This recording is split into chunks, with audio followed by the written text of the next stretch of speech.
Assalamu alaykum, sevimli azizlar. Kanalımla yaxşımı? Ben Aynur. Nadir Kitaplar Tavsiyesi programımızın bugünkü sonuna hoş geldinglar.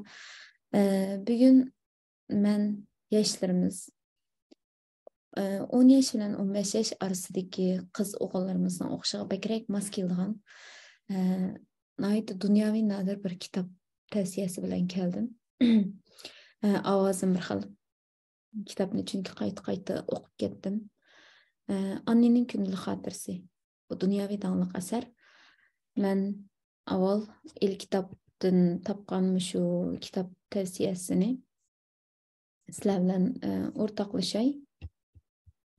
Ondan keyin andan başlayaylik. Annenin Kundalik xotirasi, Anne Frank. Bu Yahudi qiz bola. Bu kitap Millatlar Nashriyati tarafidan 2001-yili 10 ayda nashr qilingan. Kitapni tarjim qiluvchi Yasin Seyit. Endi bu kitap Annenin Kundalik xotirasi degan bu kitapçı. Anne degan 13 yoshlik bir Yahudi qizniki qechib yurish jarayonidagi kechirmishlari, o'zining o'ylaganlari, his tuyg'ulari kundalik xotir shaklida yozilgan bir kitap. Bu Yahudi qizchaq bu kitapta onun 13 yaşdan 15 yaşga kirgücü olan aralıktaki yazgan haqiqiy turmuş xotirasi bor. Anne Frank bu qiz bola miladi 1929 yılı 6 ayının 12 günü Germaniyanın Frankfurt tug'ildi. 1933 yılı hakimiyet yürgizgen Natsistlar partiyasının daisi Hitler Germaniyadagi Yahudilarning davlat tavalligini bekor qildi. Shuning bilan annening dadisi shirkatning o'rlashtirishi bilan butun oilani ilib Gollandiyaga ketdi. 1939 yılı Anne 9 yaşga kirgan yili Hitler Germaniyadagi Yahudilarni qirishga boshlaydi. 2 yildan keyin Germaniya Gollandiyaga hujum qiladi. Annening oilasi kunlarini bekdek kutib ichida o'tkazdi. Undan keyin uzun o'tmay Germaniya Yevropadagi nurg'un davlatlarni keyin-keyindan besib oladi. Shuning bilan Yevropadagi Yahudilar Hitlerning qirg'in qilish xavfi ostida qoladi ve davamlı qo'rqinish ve vahim ichida yashaydi. Anne 13 yaşga to'lgan kunda bir xotira sovg'at qilindi annega. Anne ideya jihatda burun pishib yetilgan bir qiz bu. Dal balog'atga yetish davrida turayotgan, erkinlikka davolg'ib turayotgan bir vaziyat ichida cho'ng bo'layotgan qiz. Odatda mungdashqadek bir sirdosh topolmaydi. Mükəv жүрген jarayonlarda intayin ichi pushidi. Shuning bilan shu xotira daftarga o'zining o'ylaganlarini, ish voqealarini, yuz berganlarini hammasini yozadi. Bu kundalik xotiraga ota-onasi, do'stlariga bo'lgan ta'sirotlari, o'zidagi fiziologik o'zgarishlar, ish pushiqi, o'ylaganlar hammasini rostchilik bilan yozadi. Biz bu kundalik xotiradan annening o'z-o'zini ko'zlaydigan, o'z-o'zini tavliya oladigan, ham muhabbatda işte cüretlik bir kız ekanligini his qila olamiz. Intayin isyonkor bir ruhi bor. Shu kundalik xotiralaridagi tahlillari, hatto ba'zi kitob haqidagi ko'z qarashlari, to'xtamay kitob o'qishlari, bir qiyinchilik, bir masalaga uchragan tavsiyalari haqiqatan hayron qoldirdi bizni. Bu bugungi kunda biz taqdirimizni Yahudilarning taqdiriga o'qishdimiz, Yahudilarning 2. Dunyo urushi mazgilidagi taqdiriga o'qishdimiz. Endi men o'ylayman, hamdammadimning dadi o'ziga bek yo'g'on bilinamdi. Ish qilib biz bekrak tatib ketayotgandek his qilman. Uning ustiga 21-asrda dunyo yana bir qatam hech qanday xabarsiz, mana shunday bir xabar bo'lsa-mu, qarumay degandekchi. O atrofidagi Anne degan qiz atrofidagi kishilarni cho'nqur ko'zdib, atrofida yuz bergan ishlar va sheylar haqida inchik tushunishlari bu qizning-chu. Undan keyin jafo mushaqqatga botirlik bilan yuzlanishlari haqiqatan odamni qoyil qildi. Bundan boshqa yana ota-onalar annening o'sib yetilish jarayonidagi tajribalaridan o'z farzandlari bilan fikr almashtirish yo'lini egallab, o'zaro tushunishni ilgari surib, surkilishlarni azayta oladi. Kitobda bir necha personajlar bor. Birinchi bosh personaj Anne. Anne degan mush kitobni yozgan qiz bola shu 1929 tug'ilib, 1945da lagerda tugab ketadi bu qiz bola. Ondan keyin Magi deb acisi var. Acisi Anni'den 3 yaş çoğ. Acisi mu tugab ketadi. Frank Efendi Anni'nin dadısı. O pek ümit var adam. Kempte, Raiş. O adam İngiliz tili, Golland tili, Latin tili ve German tili qatarlıq tillarni berdi. Şiir yazıdı. Şunaqla soda sahasındaki magnat. Hem de Mirbo Gollandiyalik Frank'ninki aşedemnin xizmetdeşi, cepa müşakkatga ve tapıtani qaramay ishlaydi. Intayin qizg'in yordam qiladi. Anni degan qizaloq buni Hechir deb tasvirlaydi kitobida. Ondan keyin Kofs Efendi var. Kofs Efendi degan mushularni yo'shirib saqlab qolgan adam shu. Ondan keyin Vintan xonim var. Vintan xonim Peter deb yana bir bola chiqdi. O kimninki do'sti, Annining do'sti, shuning onasi. Ondan keyin Elli Gollandiyalik, Annidan 10 yosh cho'ng. Ularga bek yordam qildi. Ash maxfiy uyga bek yordam qilgan bir ayol. Kitobninki 1942-yili bir bo'lak, 43-yili bir bo'lak, 44-yili bir bo'lak. Mushu 3 yil uning orqasidan xotima toplamda 4 bo'lakdan tarkib topgan. Kitobninki ichidagi menga bek ta'sir qilgan bir gapati, o'shini o'qib beray sizlarga. Bu nima desa, Annining qalbi degan boshliq degan mavzu bor. 15-iyul shanba. Qadrli Chit. Chit degani shu kunlik xotirasi shu, bu qizlarning. Men kutubxonadan Ariyatga kelgan Zamonimiz ayollari degan kitobni yangi ko'rib bo'ldim. O'xshash bo'lmagan qarashlarim to'g'riliq so'zlamoqchiman. Bu kitobning muallifi zamonimiz ayollarini nihoyat qattiq tanqid qilgan. Uning qarashicha zamonimizga yosh qizlar moddiy osoyishtalikka intilganmish. G'oyasi yo'qmish. Ular o'zlarining yoshirin kuchiga yangvoshdan baho berish kerakmish. Men o'zimni undaq odam deb hisoblamayman. Chit, sen meni tushunasan. Men o'zimning ish harakatlaridan obyektiv hukm chiqarib qolmay, qat'iy xarakterga ega ekanligimni, talay azob oqibatlarga chiday oladiganligimni bilaman. Dadam meni hamisha boshqacha qarashlar bo'lishdan to'sishga urinsimi, lekin men osonlikcha madara qilmayman. O'z xatoligimni tepishga va uningga yuzlanishga urinaman. Men Peterga yaqinlashib, uning uchun muloyim, sezgur va umoq bir obrazni yaratdim. O'zimni ko'ngilsiz bir do'stga erishdim. Biz garchi sirdosh bo'lolmasaqmi, ish qilib oramizda cho'nqur bir samimiylik bor. Ko'nilada yoshlarning qalbi yashanganlarnikidan nozik bo'ladi degan gap bor. Bu bir eg'iz so'z bilan yoshlarning siri ichib tashlangan. Qiyirlarning o'ziga xos qarashlari bo'ladi. Irodasidan oson qaytmaydi. Yoshlarning dili shu qadar nozik bo'ladi. Bu qiz har kunlik xotirasini qadrli Chit deb boshlaydi. Chit shu nima shu? Mush xotirasiga da'vatidi. Hamda bu qizninki keskinligi, o'zininki mustaqil xarakteriga ega bo'lishi nurg'un narsalar kishini haqiqatan qalbini larziga soldi. Kitobning oxirida tahrirninki shu kitobni tahrirlagan kishining to'liqlam bayoni bor. To'liqlam bayonini o'qib o'tib ketay.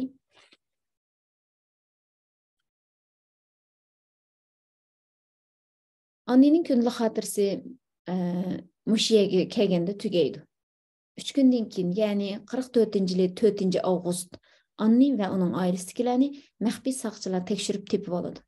Bu 8 odamning keyingi taqdiri zodi qanday bo'ladi? 4-avgust kuni tushdan burun soat 10dan o'tgan vaqtida 5 maxfiy soqchi Dolavis shirkatining qadimiy darvozasidan bosib kirib, 2-qavatga Kelon shirkatining direktori ishxonasiga uchgandek chiqdi. Arasından bireylerin qoralını Groiter efendiga tanlab, sap Gollandiya tilida buyruq qildi. Qo'lingni ko'tir. Sen Yahudilarni shirkat binosiga yo'shirishga petinibsan. Bu qonunga xilof. Hammani bayqidiq. Mang, bizni ustingi qavatga boshlab chiq. Qolgan 4 maxfiy soqchimi yo'pirilib kelishdi. Bu chaqda Groiter efendi chorasiz qilib, 5 maxfiy soqchini salpaygan holda 3-qavatga boshlab mangdi. Groiter efendi niqob o'rnidagi kitob ishkovining oldiga keldi. Onun kallasida nurg'un gumonlar bor edi. Bu kitob ishkovining keyniga bir to'p Yahudi yo'shiringanligini kim bayqab qolgandi? Bu sir zodi qanday oshkorlanib qoldi? Buni oshkorlagan zodi kim? Azmilik qilma, chaqqaroq bo'l, deb vaqirdi bir maxfiy soqchi sabarsizlik bilan. 2 yildan ortiq vaqtni dakki-dukki ishida o'tkazgan 8 Yahudi yanada tekshirilib qo'lga tushib qoldi. Maxfiy soqchilarning birisi tik pələmpəy bilan balkonga chiqib, shu yerda ingliz tili darsi o'tayotgan Frank apandi va dars anglayotgan Peterni yalab ap tushdi. Qaranglar, yo'shirinib yotgan yerida o'rganishni to'xtatmayotgan yahudiylar. Yeni bugungi kunda qandaq dunyoni changilda tutganligini mushuningdan ko'rib olsak bo'ladi. Maxfiy saqchilarning yana birisi bosh mudir ishxonasidagi Kovs apandini yalab ochiqdi. Bu 10 odam tayyorliqsiz turgan ahvolda biraqli qo'lga tushdi. Ular hayronlik va tashvishdan boshqa yavaşlık bilan qo'l qo'yishib turishga majbur bo'ldi. Maxfiy saqchilar oldi bilan ulardan qurol boy yo'qligini so'radi. Ondan 8 odamni kunlik turmush buyumlarini joylab, yo'lga chiqish tayyorligini qilishga buyurdi. Natsistlarning bu gumashtilari pul pichak bilan uncha marvoyatlarni elib ketdi. Uy bisatlarını bir maşinaga bastı. Yerde çeçilip yatkan erziməz kitap, gizit jurnal, günlük xatırlarını bir yerге yığıp, 50 bilen Merbor'un bir taraf qilishga ötküzüp berişini tazlıq işçisi ayalga tapşırdı. Merbor bilen 50 bu bal haqqızadan aman qaldı.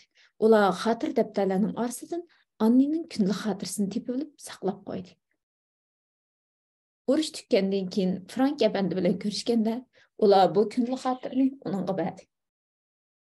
Aşındaq sərsallıqçılıq içində kitaplar oqulub, öyrənişlər toxtamay, günlük xatırlar yazılıb, ular tutulğanda bu günlük xatırını tepib alğan bir tazlıq işçisi ayol onu çiraylıq saqlab qoyub, yıllar ötkendan keyin dadısıq tapşırıb beriş acayip isil bir fazilat və aql. Biz nurgun nəslərimizdən bugünkü gündə saqlab qalamayotimiz ya, kitaplarımızı.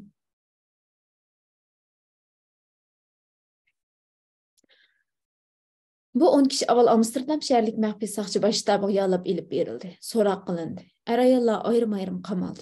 Frank efendi soraq üstüdə Kofis efendiga uçrab qalıb, həsrət bilan. Kofis efendi, bizni demagan bolsanız, bu ishga siz chetilib qolmaydingiz. Biz oldingizda mangu xijil, dedi. Bundaq demang, men qilchilik pushaymon qilmayman. Bundan keyin yana mo'rt kelib qolsa, xizmatinglarda bo'lishga roziman. O'zingizni ko'p asrang. Kovs efendining chiroyida tabassum jilvlandi.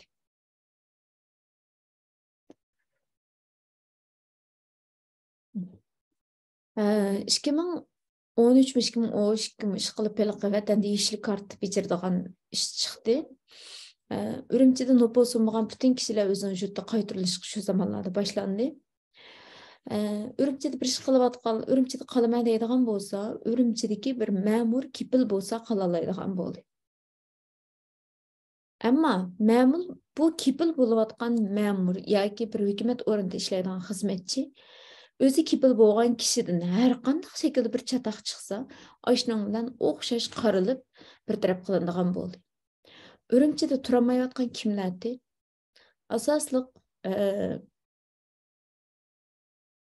o'zininki e'tiqodi bo'yicha yashay da'vatqanlar yoki dinim uchun xizmat qilaman deb partizan shaklida diniy o'qitish bilan shug'ullanayotganlar. Asosliq mush ikki turkum kishilar. Bularga kipil bo'lib berish ajoyib cho'ng bir tavakkulchilikni ko'rsatdi, bildiradi. Nurg'ularimiz kipil bo'lib berdi. Shu vaqtda imkoniyati bor bo'lsa, ya'ni shunda o'tirib qo'ymizda, hey, Ederning nochisi vatanda qolibdi degan gaplarni deymiz. Albatta, nochilarimiz chet eldimi bor? Men nochi, siz nochi shundami emasmi? Ma'qullarni o'qitib ashula yodimga kelib qoldi. Biz bir do'stimizga kipilni bo'ldigan bo'ldik. Shuning bilan u yoqning bolalari ayoli bor, ayoliniki 4 singlis, shuning bilan chiqroq odam lozim bo'ldi, yo'ldoshimiz kelamiz kipil oldik. Nemada o'tirimizda Bayavan deydigan bir oshxona bor, o'sha yerda mondak yeb o'tirimiz. Turib, sizlarning tang bir ish tiqib qo'ymayli. O'ylab, biz deb yenib qoldik, bo'ldi dedi-chu. Biz boshqa bir yo'l topamiz, bo'lmasa juda qaytamiz dedi-chu. Hech ikkilanmadik, yoqdidik. Xudoyim saqlagan, balo yo'q deb. Xudoyim saqladi. Uzun o'tmay Turkiyaga keldik. Uy ijara olamiz deymiz. Bir kipil olish kerak bo'ldi. Qarindishimiz Mahmudjon kipil olib berdi. Shu vaqtda o'yladim-da, tavba. Necha ay o'tmaylam birsi qilgan yaxshiligimiz bizning beshimizga yana aylanib keldi deb. So'roqdan keyin Kops bilan Groyter Gollandiya turmasiga qamalib, urush tugagandan keyin qo'yib berildi. 8 Yahudi, ayollar ayrim, erlar ayrim Yahudilar turmasiga qamaldi. Necha kundan keyin ular yana Gollandiyadagi eng chong Yahudilar jazo lageri Westerborkga yallab olib ketildi. Westerbork jazo lagerida erlar va ayollar ayirib etildi. Gündüzü Yahudilarning hammasi tinimsiz emgak qiladi, dam olishga ruxsat qilmaydi. Kechqurun soat 6da bir oylik kishilar qisqa vaqt jam bo'ladi. Shuni o'qigan vaqtimda bizningcha yaxshi keldi bilamsizlar. Chunki bolasi nada, ayol nada biladi, o'qidi. Lekin bizningki lagerdagilar hech nimadan xabarsiz. Bir-biridan xabarsiz butunlay. Ansirab, qanday o'g'andu, hayotmidi, saqmidi, shu xil inoqsizlik ichida erib tugab ketdik ya. İttifoqdosh armiyaning tanki qismlari 2-sentabr Beliyaga hujum qildi.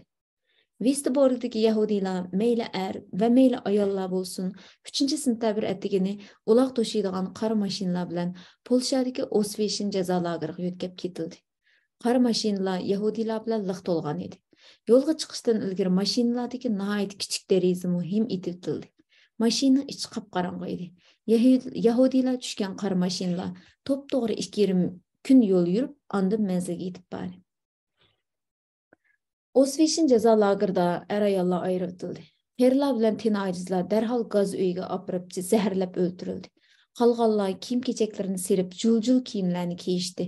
Bu kiyimlar kimlardan oshgan, ular buningdan keyin qanday taqdir qismatlarga uchraydi hech kim bilmaydi. Keyindan boshlari butunlay tushirib etilib, belaklarga ansilindi. Andın ağır emgek qatnaştırıldı. Frank Efendi'nin şunundan başlap xotin ve qizlar bilan bo'lgan aloqasi uzildi. 5 oktyabr kuni Winton Efendi'nin salomatligi nacharlashib ketgachga gaz uyiga opirilib, zaharlab o'ldirildi. 1945-yil 1-oyda Osveshin jazo lageridagilar Polshaga hujum qilgan ruslarning zambirak ovozlarini anglashga boshladi. 17 yanvar kuni 11 ming Yahudi Germaniyaga yo'lab ketildi. Kasallarla qoldi. Germaniyaga yo'lab kelinganlarning orasida Dessir bilan Peter bor edi. Lekin ikkisining qayerda, qandoq o'lganligi noma'lum. Frank Efendi kasal bo'lgach qolib qolgan edi. Rus armiyasi 27 yanvar kuni Osveshin jazo lageriga hujum qilib kirdi. Frank Efendi oxir omon qoldi. Maxfiy uydagi 8 kishining orasida birdan-bir omon qolgan kishi mushu edi.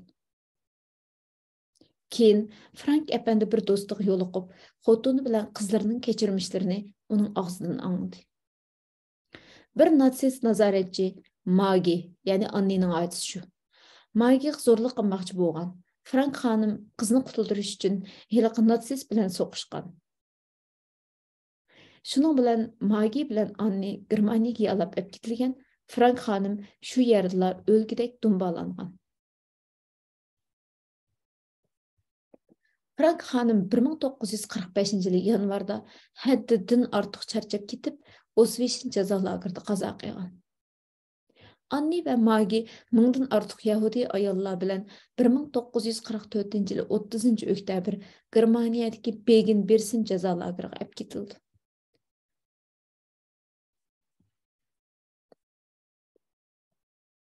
Anni bilan Magi 1945-yil fevral oylarida jazo lagerlari tarqalgan kesik-kesik giribtor bo'lib qoldi. Bir kuni Annining karavatining ustidagi karavotda yotgan Magi karavotdan tushib ketib, shu hamon jon uzdi. Kesel karavotida yotgan Anni bu ahvolni ko'rib qattiq azoblandi. Germaniya askarlari Magining jasadini so'rab olib chiqib ketdi. Anni ularni karavotdan ko'tarilib tillaydi. Anni mart oylarining boshlaridagi ma'lum bir kuni tip-tinch holda oxirgi tiniqida qoldi. Kitob mushat tugaydi. Nurg'un savollar so'ralgan mendan. Shu bolalarga vatanning ahvolini bildirish kerakmi, qanday qilish kerak debchi. Bu nuqtaga qanday javob berishni chaqalarni bilmaydim. Bolalarimiz o'zining kimligini bilishi, vazifasini o'qishi, nima qilish kerak. Ammo ular acayip bir küçük ihtiyacı var. Hem ruhi hem manevi küçük ihtiyacı var. Ve küçük, texi qimmat qarash jiq narsani tushunolmaydigan bolalarga bularni bildirish, ularning ma'naviy kuchini, ularning ruhini ezib yo'q qiladi. Chorasiz, intayin. Ularga şuna hayatını güzel ve ümit bilen lıqqıda to'ldirib turib ko'rsatish kerak. Çoğu balalarımız azroq dunyo haqida tafakkur qila oladigan va bila oladigan ishlarni bir necha nuqtadan ko'zlaydigan bo'lgan vaqtida, andan biz ularning oldiga mandaq ishlarmi bor, mandaq bo'lgan. Buning nisbatan biz mandaq qilishimiz kerak deb yetakchilik qilib, andan shu mezgilda muvofiq shaklda asta-asta bildirsak bo'ladi deb o'ylayman. Annening shu yillarda bu qadar jasorati bilan xotirlariga yozgan ideyalar, bu narsa nereden keladi deganda, uni ruhiy jihatdan kuchli tarbiyalagan oilasidan keladi. To'xtamay o'rganadigan bir o'rganish odati yetildirgan va o'rganish kayfiyati izchil bor bo'lgan bir oiladan keldi. Qaranglar, bir kitob ishkovining keyin orqasiga yo'shirilgan kichikkin bir yerda yashaydigan, qo'rqinchda yashaydigan shular o'sha 2 yil yashaydi. Va shu yerda o'rganishini, ingliz tilini o'rganishini, shu ishlarini to'xtatmaydi. Shu hamon tutilib o'lib ketishi mumkin, o'lib ketdi aynan nurg'unlar. Ammo ular bir kun o'rganishini to'xtatib qo'ymaydi. Bizchu bugungi kunda bilim, texnika eng qudratli kuchga aylanyapti. Kimning qo'lida bilim bo'lsa, texnika bo'lsa, pulni shu tepiyotdi, kuchga shu ega bo'lyapti. Elon Musk'ga qarab baqadigan bo'lsak, Bill Gates'ga qarab baqadigan bo'lsak, biz buni aniqlam bilalaymiz, ko'ralaymiz. Shuni o'rganishimiz kerak. Bolalarimizni o'rgandeganga o'rganmaydi. Biz o'rgangan vaqtimizda bizning o'rganganimizni ko'rib o'rganadi. Bizning balog'atga yetish mezgilidagi bolalarimizga tavsiya qilgan bu go'zal kitobmish edi. Oxirlash kitob tavsiyasi. Avval onalarning o'qib beqishini orzu qilaman. Qizlar cho'qim o'qisin. Albatta o'g'illar o'qish kerak. Qizlar cho'qim o'qisin. Bu bek qaltis kitob. Dunyoviy dangliq mashhur asarlar qatorida bor. Shundaqla oxirida tavsiyalarim bolalarimizni kundalik xotira yozish odati yetildirsak bek yaxshi bo'ladi. Bu bolalarimizning o'zining psixikasini yaxshi tutish bilan bir vaqtda yoziqchilik iqtidorini va ifodalash iqtidorini oshirdi. Keyingi mezgillarda bolalarimizning nutqi yaxshi, ishlarni obdan bir taraf qila oladigan, ichki energiyasi kuchli bolalarni yetishib chiqishga yordam berdi. Bugun shunchalik suhbatlashaylik. Xayr, xo'sh, kelar sani ko'rishli. Allohga omonat.